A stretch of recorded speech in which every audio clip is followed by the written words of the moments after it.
Hare Krishna, Krishna Krishna, Hare Hare, Hare Ram, Ram Ram, Hare Hare. Hare Krishna, Dandat Pranams to all the devotees. Thank you all for joining in for the Prabhupada book study session. We'll start with the prayers. Om Jnanatimrandasya Jnananjana Shalakaya Chakshur Unmilitam Yena Tasmai Shri Gurave Namaha. Namo Om Vishnu Padhaya Krishna Presthaya Bhutale Srimate Bhakti Vedanta Swami Niti Namine Namaste Saraswate Deve Gauravani Pracharine Nirvisesha Shunyavadi Paschatya Desha Tarine Jai Sri Krishna Chaitanya Prabhu Nityananda Shri Advaita Gadadhara Shri Vasadi Gaura Bhakta Vrinda Hare Krishna Krishna Krishna Hare Hare Hare Ram Ram Ram Hare Hare. Jagat Guru Srila Prabhupada ki Jai, Shri Gurudev ki Jai. Gurave Gaurachandraya Radhikaya Tadalaye Krishnaya Krishna Bhaktaya Tad Bhaktaya Namo Namaha. Mukam Karoti Vachalam Pangum Langayate Girim Yat Kripatamaham Vande Shri Gurun Dinatarinam Paramananda Madhavam Shri Krishna Chaitanya Ishwaram Hari Om Tat Sat. Hare Krishna. So thank you all for joining in. Yesterday we were continuing to read from chapter 5 of this book, The Path of Perfection, by His Divine Grace Abhicharan Aravinda Bhaktivedanta Swami Srila Prabhupada. So yesterday we were seeing about how it is important to take guidance from a bona fide spiritual master. So who is a bona fide spiritual master? We saw the difference between Goswami and Godasa. Goswami, Go means senses. Swami means one who's controlled the senses. Right? So somebody who's controlled the senses is a good spiritual master, because he will teach us also how to control the mind and how to control the senses. We don't want to be under the control of the senses. We want to be the masters of our senses. All right. So today Prabhupada is going to continue reciting some verses from Nectar of Instruction, Upadeshamrita, called as the Nectar of Instruction, wherein Vacho Vegam Manasu Krodha Vegam, who is eligible to become a spiritual master. So in this way, let's continue our discussion. Yesterday we studied this perfection and sense control.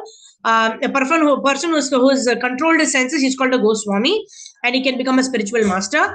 Whereas unless one can control the senses, he cannot be a bona fide spiritual master. He will only be a bogus spiritual master. Okay. So anyone wants to read? You can raise your hands. Sindhu Mataji, go ahead. Yes. This is explained by Rupa Goswami. Pranams Mataji. This is explained by Rupa Goswami in his Upadeshamrita 1. Vacho Vegam Manasa Krodha Vegam Jiva Vegam Daropashta Vegam Etan Vegan Yo Vishaheta Dhiraha Sarvam Api Mam Prithivim Sashishyat. A sober person who can tolerate the urge to speak, the mind's demands, the actions of anger, and the urges of the tongue, belly, and the genitals is qualified to make disciples all over the world. In this verse, Rupa Goswami mentions 6 pushings, Vegam. This pushing is a kind of impetus. For instance, when nature calls, we have to go to the toilet and we cannot check this urge. So this urge is called Vegam, a kind of pushing. According to Rupa Goswami, there are 6 Vegams. Vacho Vegam is the urge to talk unnecessarily. That is a kind of pushing of the tongue. Then there is the Krodha Vegam, the urge to become angry. When we are pushed to anger, we cannot check ourselves, and sometimes men become so angry that they commit murder. Similarly, the mind is pushing, dictating, you must go there at once. And we immediately go where we are told. The word Jiva Vegam refers to the tongues being urged to taste palatable foods. Dhara Vegam refers to the urges of the belly. Although the belly is full, it still wants more food, and that is a kind of pushing of the belly. And when we yield to the pushings of the tongue and the belly, the urges of the genitals become very strong and sex is required. If one does not control his mind or his tongue, how can he control his genitals? In this way, there are so many pushing, so much so that the body is a kind of pushing machine. Rupa Goswami therefore tells us that one can become a spiritual master only when he can control all these urges. Etan Vegan Yo Vishaheta Dhiraha Sarvam Api Mam Prithivim Sa Shishyat. One who can control the pushings and remain steady can make disciples all over the world. The word dhira means steady, sober. Only one who is a dhira is qualified to make disciples. This all depends on one's training. Indeed, yoga means training the mind and the senses and to be fixed on the self. This is not possible by meditating only 15 minutes a day and then going out and doing whatever the senses dictate. How can the problems of life be solved so cheaply? If we want something precious, we have to pay for it. By the grace of Lord Chaitanya, this movement has been made very easy. Just chant Hare Krishna. By our chanting, the system of control, this yoga system becomes perfected. Iha haite sarva siddhi haive tumara. Thus, Lord Chaitanya has blessed us. Simply by chanting Hare Krishna, we will achieve the perfection of self-realization. In this age of Kali Yuga, when people are so fallen, other processes will not be successful. This is the only process and it's easy, sublime, effective and practical. By it, one can realize oneself. Hare Krishna. Thank you, Mataji. Thank you, Mataji. So here, Prabhupada explains in detail what is that first verse of Nectar of Instruction. What is that? Who can become a spiritual master? We can all become spiritual masters of ourselves, right? If I control the senses, if I control my mind, if I make my body do according to what I dictate to it, that means I am the master of my mind. Now, in this way, all of us have to become effective masters of our own mind and senses. Only then we will be able to achieve our goals. Otherwise, we will not be able to achieve the purpose of our life, isn't it? And then Prabhupada is talking about explaining the various pushings. Right? Pushing, why? Because it forces us to do things which we determine that I will not do. Right? We all take our New Year resolution, right? No eating, junk food. I will have only fruits. I'm also one of them. Within 4 or 5 days, what happens? All the resolutions go in the air. Why? The mind is so behind us, right? You're having only Krishna Prasadam. It's okay. You can have this sweet. It is offered to the Lord. It is Maha Prasadam, right? Like that, the mind tricks us, right? We don't think, we have to maintain this body only for the service to the Lord, right? I can maintain my body simply by eating grains and fruits and, I don't have to have these exotic stuffs and sweets and pizzas. But what do? We take resolutions and those resolutions don't remain resolutions only. They don't become reality. Right? So in this way, the mind tricks us in various ways. And we also succumb to the mind's tricks. So that is why it is only by strong sadhana that one can actually gain this control over one's mind and senses. And that is why we are studying this Shastras. That's why we are studying Srila Prabhupada's books. By studying Srila Prabhupada's books, our intelligence gets purified. When intelligence gets purified, then we direct our minds in the right way. No fruit, no pizza means no pizza, right? If it is prasadam, then we have only one drop like that, one small piece, right? Like Sarvabhauma Bhattacharya, he took a small piece because he had not taken bath. Chaitanya Mahaprabhu gave him Jagannath Prasadam, he took a small piece. Because you should never say no to Jagannath Mahaprasadam. Right, but what do we do? Nice big piece, prasadam it is.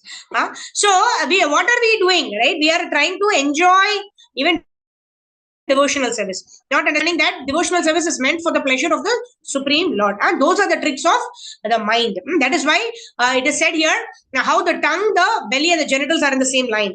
So vacho vegam, we have to control the tongue. How do we control the tongue? Only by having Krishna Prasadam and by only chanting the glories of the Lord. And there also Radheshyam Prabhu explains about sanctioned, sanctified and regulated. He says not only are we just going to have Patram Pushpam Phalam Toyam, we're going to offer it to the Lord, then it becomes sanctified, but we have to also regulate it, right? Only animals, my grandfather used to say, only animals eat whenever they want, right? Human beings have fixed timings for, morning breakfast, lunch and like that, evening dinner, very particular. Even about 1 or 2 generations back, we can see how they were all regularized. But nowadays, whenever we got whatever nice we see, we want to have it, right? So in that way, we should regulate our mind and senses by proper study of the scriptures, right? By the intelligence is purified, then our mind is, we are able to bring our mind under control. Okay, and then Chaitanya Mahaprabhu, Prabhupada is referring to Chaitanya Mahaprabhu, how Chaitanya Mahaprabhu has given us this process of self-realization, which is Susukam Kartum Avyayam. Very easy, sublime, effective and practical. Only we need to chant Hare Krishna, Krishna Krishna, Hare Hare, Hare Ram, Ram Ram, Hare Hare. Prabhupada says it's a simple process. It is simple for the simple. But is it simple for people who have complicated their lives? No. We have unnecessarily complicated our life so much that a simple process also becomes complicated, right? So in this way, if we engage in a simple standard of living, wherein we understand the purpose, right? We live to eat to live. We don't live to eat. That's what they say. So in this way, we recognize that everything that helps us maintain our body nicely, in proper health, in proper shape, so that we can nicely render devotional service. That is what we need to do. Most of the time it's only theoretical, but by the mercy of the Lord, we need to put it into our practical life, and that is the beginning stage of doing devotional service for the pleasure of the Lord. Until such time, we are doing devotional service also what we like, and that is also a stage. The beginning stage we can do that, but we should try to advance. We should try to advance in our devotional service to understand that devotional service that we perform is for the pleasure of the Lord. All right, so let's move ahead. Who would like to read? Yeah, Vrishabhanu Kanya Mataji, go ahead. According to Krishna. Hare Krishna, Dandavad Pranam Mataji. Hare Krishna, Dandavad. According to Krishna in the 9th chapter of Bhagavad Gita, this process is the most sublime. Rajavidya Rajaguhyam Pavitram Idam Uttamam Pratyakshavagamam Dharmyam Tu Sukham Kartum Avyayam. This knowledge is the king of education, the most secret of all secrets, in the purest knowledge, and because it gives direct perception of the self by realization. It is the perfection of religion. It is everlasting and it is joyfully performed. After eating, a man can understand that his hunger has been satisfied. Similarly, by following the principles of Krishna consciousness, one can understand that he was advanced in self-realization. Hare Krishna, Dandavad Pranam. Mataji, you can continue to read. We'll go to the next chapter. Very simple, na? Prabhupada is giving, right? We don't have to go and ask somebody else. Is my stomach full? Am I feeling energized? We don't have to ask anybody else. Just like we perceive, we understand, we realize, we experience that our body is now satisfied, our stomach is now full, we are already experiencing, we are feeling energized. Similarly, when we advance in Krishna consciousness, when we perform bhakti, we will also experience the bliss in our heart the same way as we experience the fullness of our stomach, like that. Okay, let's go on to our next chapter, which is entitled,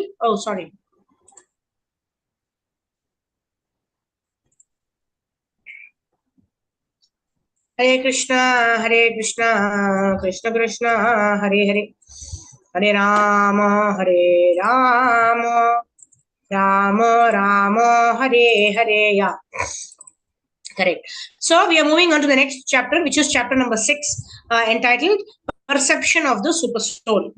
So Brahmeti Paramatmeti Bhagavan Iti Shabdite. So today we are moving to the second realization of the Supreme Lord as the Paramatma in our heart. Krishna is eternally present as Paramatma, whether we come in the body of a pig or a hog or a pigeon or a bird or a human being. Krishna is always accompanying us. This shows Krishna's love for us. Okay, Leela Nandini Mataji. Oh, sorry, Mataji, go ahead. Who was reading? Kishori Mataji. Huh? Go ahead. No, Vrishabhanu Kanya Mataji, go ahead. Sorry.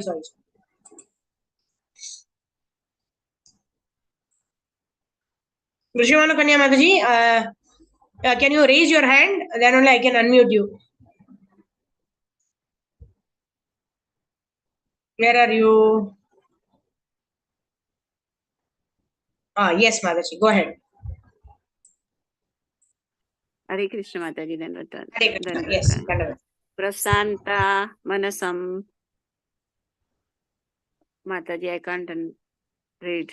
Okay. Prashanta Manasam Yenam Yoginam Sukhamuttamam Upaiti Shanta Rajasam Brahma Bhutam Akalvasham. The yogi whose mind is fixed on me verily attain the highest perfection of transcendental happiness. He is beyond the mode of passion. He realizes his qualitative identity with the Supreme, and thus he is freed from all reaction to past deeds. Bhagavad Gita 6.27. युञ्जन्नेवं सदात्मानं योगी विगतकल्मषः सुखेन ब्रह्म संस्पर्शम् अत्यन्तं सुखमश्नुते. Thus, the self-control yogi constantly engaged in yoga practice because becomes free from all material contamination and achieves the highest stage of perfect happiness in transcendental loving service to the Lord. So here is the perfection. The yogi whose mind is fixed on me, since Krishna is speaking, the me refers to Krishna. If I am speaking and saying, "Give me a glass of water," I do not intend that the water be supplied to someone else. We must therefore clearly understand that since Bhagavad Gita is being spoken by Sri Krishna, when he says unto me, he means unto Krishna. Unfortunately, there are many commentators who divide from this clear instruction. I do not know why their motives are no doubt nefarious. Various. Hare Krishna. Thank you, Mataji. So here, Prabhupada gives a very clear demarcation of our understanding of the Bhagavad Gita. Right? Bhagavad Gita is spoken by Krishna. So whenever Prabhupada says, Manmana Bhava, Mad Bhakto, Mad Yaji, Mam Namaskuru, right? It means offer your obeisances to Krishna, become a devotee of Krishna, think of Krishna, offer your prayers to Krishna. So Prabhupada here is saying, if I want something, I will say I want this, right? If I want something to be given to somebody else, I will not say I want it, right? I will say give this to someone else. So Prabhupada is saying, what is the reason why there are so many misunderstandings about Krishna when Krishna is giving very clear instructions. So we should, depends on the motive of the person, right? If I want to hear certain things, then whatever a person may tell, I will hear only what I want to hear. Those who want to get misdirected will always get misdirected, even though the explanation is very clearly given. Right? So these commentators, okay, they want, their purpose is different. Okay, they want to get name, fame, glory by explaining the Bhagavad Gita in a certain way. So whatever they feel that they think is the right, they want to understand that only. Right? They don't want to understand that Krishna is talking about himself when he's saying surrender unto me. And then they say, Prabhupada explains in a lecture how surrender unto that unborn within me and all that. Right? So they make it very complicated. But it is very, very simple what Prabhupada is saying in the translation. That Krishna is saying, surrender unto me, worship me, offer your obeisances to me. So what is the need to get confused like that? Okay, who will read now? Leelanandini Mataji, go ahead. Sarvabhutastam atmanam sarvabhutani chatmani ikshate yoga yuktatma sarvatra samadarshanaha. Hare Krishna Mataji, Dandavat Pranam. Dandavat Pranams, yes. A true yogi observes me in all beings and also sees every being in me. Indeed, the self-realized man sees me, the same Supreme Lord, everywhere. Bhagavad Gita 6.29. Sarva Buddhastam Atmanam. A true yogi observes me in all beings. How is this possible? Some people say that all beings are Krishna and therefore there is no point in worshipping Krishna separately. Consequently, such people take to humanitarian activities, claiming that such work is better. They say, why should Krishna be worshipped? Krishna says that one should see Krishna in every being. Therefore, let us serve Daridra Narayana. One second, Mataji, there's some problem. It's not scrolling up. 1 second. Okay, Mataji. The man in the street, Daridra Narayana, the man in the street. Such misinterpreters do not know the proper techniques which have to be learned under a bona fide spiritual master. A true yogi, as explained before, is the devotee of Krishna, and the most advanced devotee goes forth to preach Krishna consciousness. Why? Because he sees Krishna in all beings. How is this? Because he sees that all beings are part and parcel of Krishna. He also understands that since these beings have been forgotten Krishna, it is a duty to awaken them to Krishna consciousness. Sometimes missionaries go forth to educate primitive, uneducated people just because they see that they are human beings and so deserve to be educated in order to understand the value of life. This is due to missionary sympathy. The devotee is similarly motivated. He understands that everyone should know himself to be part and parcel of Krishna. The devotee understands that people are suffering due to their forgetfulness of Krishna.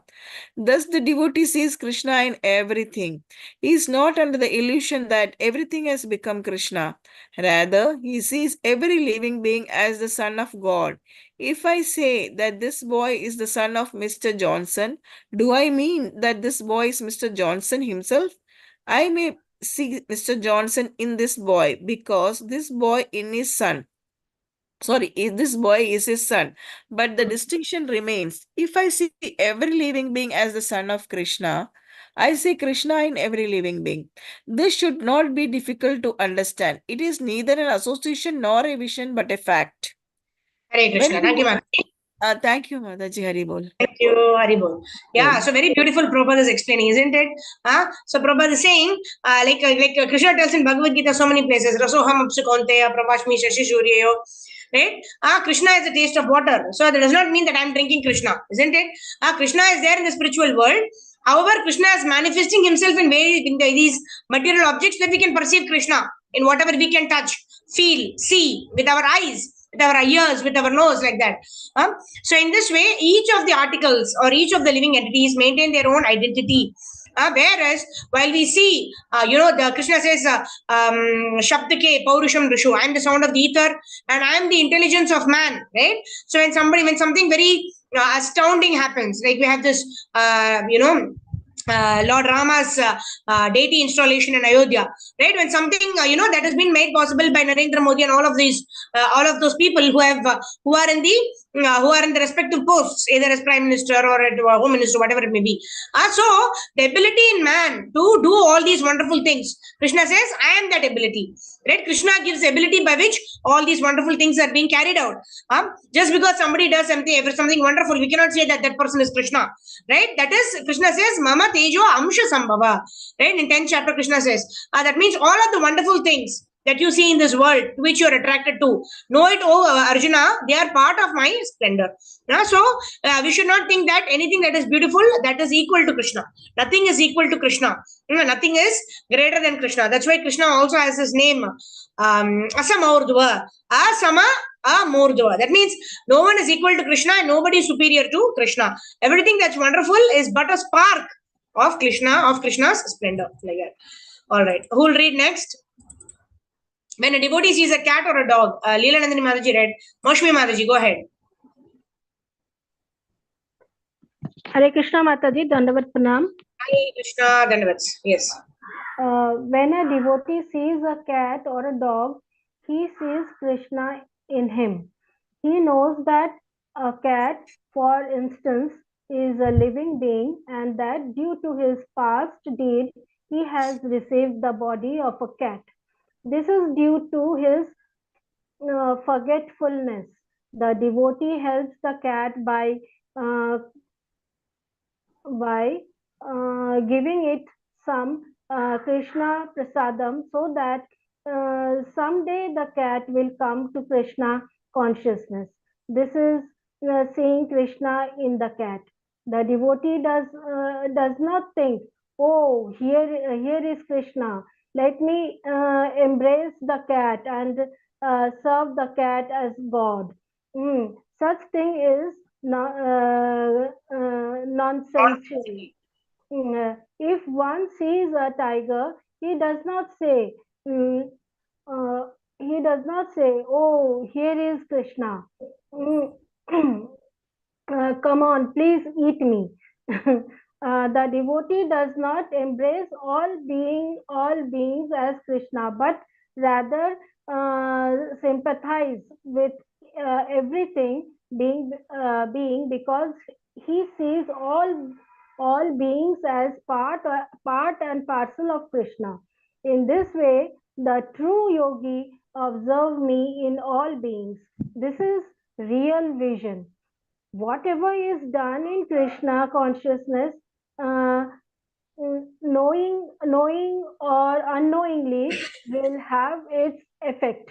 Children who bow down or try to vibrate Krishna's name or clap during kirtan are actually accumulating so much in their bank account of Krishna consciousness. Fire will act whether one is a child or an adult. If a child touches fire, the fire will burn. The fire does not say, "Oh, I will not burn him." He is a child and does not know. No, the fire will always act as fire. Similarly, Krishna is the supreme spirit, and if a child mm, partakes in Krishna consciousness, he will be affected. Krishna will act whatever the child knows or does not know. Every living being should be given a chance to partake of Krishna consciousness because Krishna is there and will act. Therefore, mm, everyone is being invited to come and take prasad, because this prasad will someday take effect. Hare Krishna. Thank you, Mataji. Hare Krishna. Hari Bol. So here Prabhupada is giving a very nice example of how a child, when he puts his hand in the fire also, the fire will burn his finger. Even when an adult puts it, the fire with his finger will be burnt. So similarly, whether or not we understand the glory of Krishna consciousness, I simply practice Krishna consciousness, and it means it is the benefits are already accruing in our karmic account. So I think I've already mentioned the story, story in one of my earlier sessions, how a person wanted himself to be painted. So a rich man, he wanted himself to be painted as a beggar.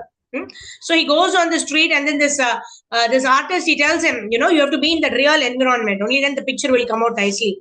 So he goes there, he stands with the begging bowl on the street, and then exactly looking like a beggar, dressed like a beggar. He's having like this with this tokri or whatever you call that plate. So what happens? One man goes by, he sees this beggar, he would drop his 1 rupee coin there and goes. But this man is, he doesn't want to tell him because the picture will get affected, isn't it? So he's just holding like that. After some time, this person who gave this 1 rupee coin, he actually gets 1 million delivered to his doorstep, and he's saying, who's given me this money? I have never invested in it, never seen 1 million in my life. How can I get so much of return? And then this person who is delivering, he tells that you made that investment on that day. This is a return on your investment. And he's saying, I've never seen so much of money. How could I have ever invested? And then this man says, you dropped 1 rupee coin, right? And that it was that man's glory that he invested that 1 rupee and it became 1 million. And just he is giving you the return of your money. So like that, we may not realize the potential of what we have, right? When we invested in the right way, whatever skills we have, whether 1 rupee worth skills, whatever resources we have, if you are going to invest it in the right way, invested in the service of the Supreme Personality of Godhead, although we are doing it, in an imperfect way according to our limited abilities and capacity, because we are associated with that Lord who is able to award much, much higher than what we actually invest, right? 1 rupee became 1 million, and that is in a material parlance. In spiritual parlance, it's unlimited benefits. Simply, if we utilize our skills, whatever is given by the Lord only to us in the service of the Lord, then we may not know the power of the Lord. We need not know the power of the Lord. We need not know the potential of the Hare Krishna Mahamantra. We've been given this ears and the mouth by the Supreme Lord. We simply need to chant Hare Krishna, Krishna Krishna, Hare Hare. Hare Ram, Ram Ram, Hare Hare. We need not fathom the glories of the Lord. We cannot even fathom the glories of the Lord. In return, what the Lord will give us is so unlimited that we cannot even imagine. We don't even expect that so much the Lord is giving us. And also the Acharyas explained how when the Lord gives with his 1,000 arms, how much can we receive with our 2 arms? And similarly, when the Lord wants to take away, how much can we hold with our 2 hands? Right? Nothing is ours. Why do we harp on to things unnecessarily, right? So in this way, when we engage everything in the service of the Lord, then although we may not know, just like the fire burns, whether or not we know that it is a fire, it is going to burn my hand, doesn't matter. It's a characteristic of the fire to burn. Similarly, it is a characteristic of the Lord to give his mercy. We only need to simply chant Hare Krishna, and then we will, by the mercy of the Lord, everything will be put into place like that. Okay, so let's continue reading. Who will read next? Yeah, now Kishori Mataji, go ahead. You should be careful not to make the mistake. Hare Krishna ji, Dandavat Pranam. Hare Krishna, Dandavat. We'll be for the sake of thinking that everyone is Krishna. Radhishwa, see Krishna in everyone. Krishna is all pervading. Why is he to be seen only in a human being, in human beings? As stated in the Brahma Samhita, he is also present. Within He is that. also present within the atom. On that. The word Parmanu means atom, and we should understand that Krishna is present in every atom. True Yogi in all beings and also sees every. How does he see every being in me? This is possible because the true Yogi knows that everything that we see is Krishna. We are sitting on this floor or on this carpet, but actually we are sitting on Krishna. We should know that this should be perfect. How is the carpet Krishna? It is Krishna because it is made of Krishna's energy. The Supreme Lord has various energies of which there are three primary divisions: material energy, spiritual energy, inner energy. Parasya Saktira Viviva. We living entities are material energy. The material world is material energy, and the spiritual world spiritual energy. We are material energy in the sense that we can be the spiritual or materially situated. There is no third alternative. Either we become materialistic or spiritualistic. As long as we are in the material world, we are sitting. Thank you, Mataji. A little bit of disturbance is there. Yeah, some echoing is also heard. Okay, so here we spoke about how marginal energy of the Lord, we are like the Tatastha Shakti. Either we can be inclined towards the spiritual energy of the Lord or the material energy of the Lord, towards the Antaranga Shakti or towards the Bahiranga Shakti, and we are the Tatastha Shakti of the Lord. Okay, so who else will read? Okay, Jayanti Mataji, go ahead. As long as we are in the material world. Hare Krishna Mataji. Hare Krishna. As long as we are in the material world, we are seated on the material energy, and therefore we are situated in Krishna, because Krishna's energy is not separate from Krishna. A flame contains both heat and illumination, two energies. Neither the heat nor the illumination are separate from the flame. Therefore, in one sense, heat is fire and the illumination is fire, but they can be distinguished. Similarly, this material energy is also known also Krishna, and although we are thinking that we are sitting on this floor, we are actually sitting on Krishna. Therefore, it is stated, the self-realized man sees me everywhere. Seeing Krishna everywhere means seeing every living being as well as every living else in relationship to Krishna. In the 7th chapter of Bhagavad Gita, Lord Krishna tells Arjuna how he can be seen in the various manifestations. Rasoham apsu kaunteya Prabhasasi Sashisuryaha Pranava Sarva Vedeshu Shabdaha Ke Purusham Rusu.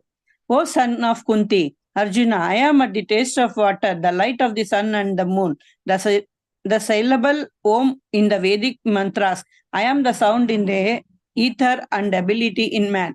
Water is drunk by all the living entities and is needed by the birds, beasts, and man. It is not only used for drinking, but for the washing and for cultivating plants as well as. A soldier on the battlefield cannot understand how important water is. When fighting, soldiers became thirsty, and if they have no water, they die. Once a person has learned the philosophy of the Bhagavad Gita, whenever he drinks water, he sees Krishna's. And when does a day pass when we do not drink water? This is the way of Krishna conscious. I am the light of the sun and the moon. So whether in the day or a night, we see the light of the sun and the moon. So whether in the day or night, we see either sunshine or moonshine. How then can we forget Krishna? This is the way of perfect yoga. We have to see Krishna everywhere and at all the times. Yomam pashyati sarvatra sarvam sa mahi सर्वत्र साह्यं मयि पश्यति तस्यां न पश्यामि सा च मे न प्रसन्यति. For one who sees me everywhere and sees everything in me, I am never lost, nor he is ever lost to me. Bhagavad Gita 6.30. This is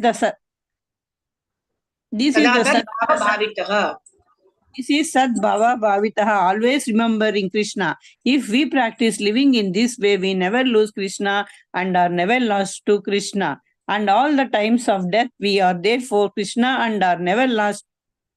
Therefore, sure to go to Krishna. If we are not lost to Krishna, where can we go but to Krishna? In the 9th chapter, Krishna tells Arjuna, Kaunteya Patanjali Prajati Name Bhaktaha Prashayanti.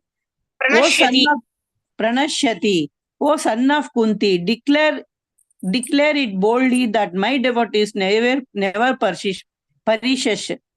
Bhagavad Gita 9.31. Simply don't lose sight of Krishna. That is the perfection of life. We can forget everything else, but we should not never forget Krishna. If we can remember Krishna, we are the richest of men, even though people may say us as a very poor. Although Rupa Goswami and Sanatana Goswami were learned scholars and very opulent ministers, they adopted the poor life of mendicants. In this Sri Sada Goswami, in Sri Sada Goswami Ashtaka, verse 4, Srinivasa Acharya that describes us their 6 Goswamis. Tvaktva turam maseha mandala patiskri Shrinim sada Ganesha kau karunaya kaupina kantashrito Gopi bhavarasamrtapti lahari kallola magnau muhur Vande rupa sanatanau raghuyugam Shri I offer my respect obeisance unto the 6 Goswami, Sri Rupa Goswami, Sri Sanatana Goswami, Sri Raghunatha Bhatta Goswami, Sri Raghunatha Dasa Goswami, Sri Jiva Goswami and Sri Gopala Bhatta Goswami, who cast off all the aristocratic association as insignificant to deliver poor, conditioned souls. They accepted a lion claws and became mendicants, but they were always what, Mataji? Mendicants, but they were always merged in the ecstatic ocean of the Gopis' love for Krishna, and they were always bathing repeatedly in the waves of the ocean. The word. Thank you, Mataji. Hare Krishna, Dandavat Pranam. Hare Krishna, Dandavat Pranams. Right? So, this is from the Shad Goswami Ashtakam, glorifying the 6 Goswamis of Vrindavan Dham. What is their mood? They are always absorbed in the ecstatic ocean of the Gopis' love for Krishna. Gopi Bhava, Rasa, Amrita, Lahari. Rasa, in the ocean of love. Kalola, Magna. To Magna Rahana means to forget everything else, right? To drown ourselves in that particular activity what we are doing. Vande Rupa Sanatana Raghuyugo Shri Jiva Gopala Kau. So in this way, Srinivasa Acharya is glorifying the 6 Goswamis of Vrindavan. Why? Because they are never forgetting Krishna. Why? Because they are always remembering Krishna. This line is very beautiful. We can remember. What is that? Sada tad bhava bhavitaha. Sada means always. Tad bhava bhavitaha means always remembering Krishna. Sada tad bhava bhavitaha. And then now Prabhupada is going to further explain what does it meant by Kaupina Kantashritau. They are mendicants, right? They are renunciants. That's why they don't have any possessions. It is said that they always used to wear one loin cloth. They used not be even attached to anything. Every day they used to even go from one tree to another. It's not to get. Some people say that they didn't want to get attached to even a single tree, but that's not the thing, right? They are completely renounced. Why they moved from one tree to another? They wanted to relish the pastimes of Lord Shri Krishna. That has happened in every night. Krishna does pastime in different under different trees. Krishna does not like monotony, right? That's why variegatedness is there in the spiritual world. And what we see variegatedness in the material world, so much of choices we have, it is just 1/4. The 3/4 of that level is there in the spiritual world. That's why we can see a jhalak of that in the material world. Material world cannot have anything that is not there in the spiritual world. In the spiritual world, it is in multifold proportions. Okay. So let's read this. The words, who'll read? Any one last person can read this and we'll finish. Complete for today. Shalikira Priya Mataji, go ahead. The word Kaupina Kantashritau. Yeah, Hare Krishna Mataji, Hare Krishna. Hare Krishna, Dhanavats, yes. The words Kaupina Kantashritau indicates that the Goswamis were simply wearing underwear and a loin cloth and nothing else. In other words, they accepted the poorest way of life as mendicants. Generally, if one is habituated to living according to a high standard, he cannot immediately lower his standard. If a rich man accepts such a poor condition, he cannot live. But the Goswamis lived very happily. How was this possible? Gopi Bhava, Rasa Amrit, Sabhi, Lahari, Kokla, Magna, Mohur, Vande Rupa Sanatanau, Raghu, Yugau, Shri Jiva Gokulau. They were Gopalagau. They were actually rich because they were constantly dipping themselves in the ocean of loving affairs of the gopis. If one simply thinks of the gopis' love for Krishna, one can not be lost. There are many ways not to lose sight of Krishna. If we do not lose sight of Krishna, then will not be lost. A person in Krishna consciousness certainly sees Lord Krishna everywhere, and he sees everything in Krishna. Such a person may appear to see all separate manifestations of the material nature, but in each and every instant, he is conscious of Krishna, knowing that everything is the manifestation of Krishna's energy. Nothing can exist without Krishna, and Krishna is the Lord of everything. This is the basic principle.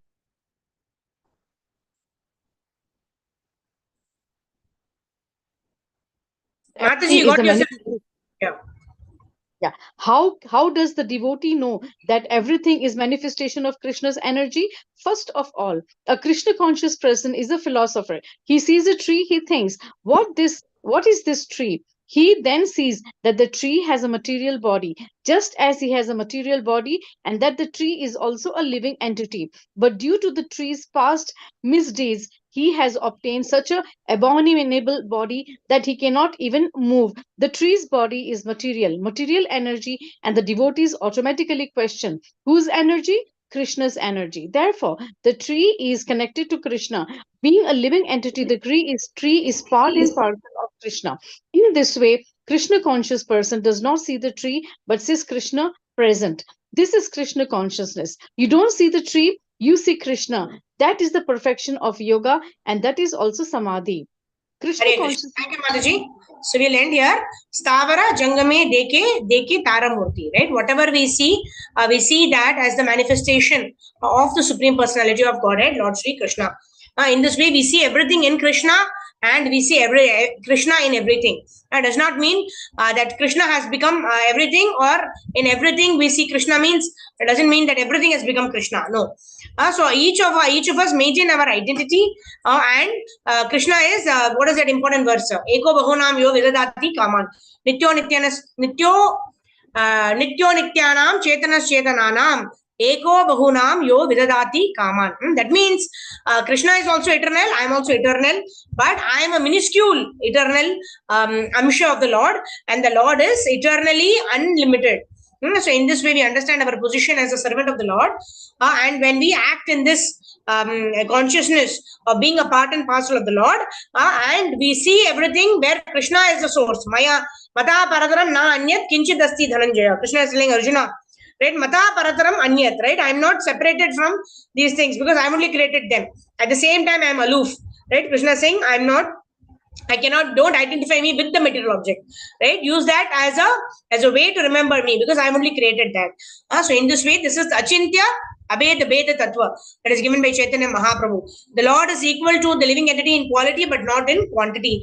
He is the same Satchit Ananda Vigraha, and we are minuscule, infinitesimal Satchit and Ananda. So in this way, when we what is that verse?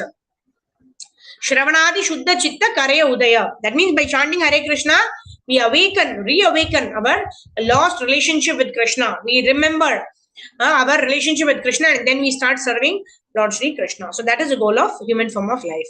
Hare Krishna. Jagat Guru Srila Prabhupada ki jai. Shri Gurudeva ki jai. Ananta Koti Vaishnava Vrinda ki jai. Nidai Gaura Premanande. Hari Hari Bol. So thank you very much. Hare Krishna. So let's see who all we have today. We'll meet on Monday at 11:30. 12:30. We'll meet at 12:30. Next week we'll meet at 12:30, and then the week after that, from there we'll start at 11:30 sharp, 11:30 to 12:30 p.m. Indian Standard Time. Jagat Guru Srila Prabhupada ki jai. Shri Gurudeva ki jai. And of course we'll meet in our Brahma Murta session tomorrow morning. Hare Krishna. Srila Prabhupada ki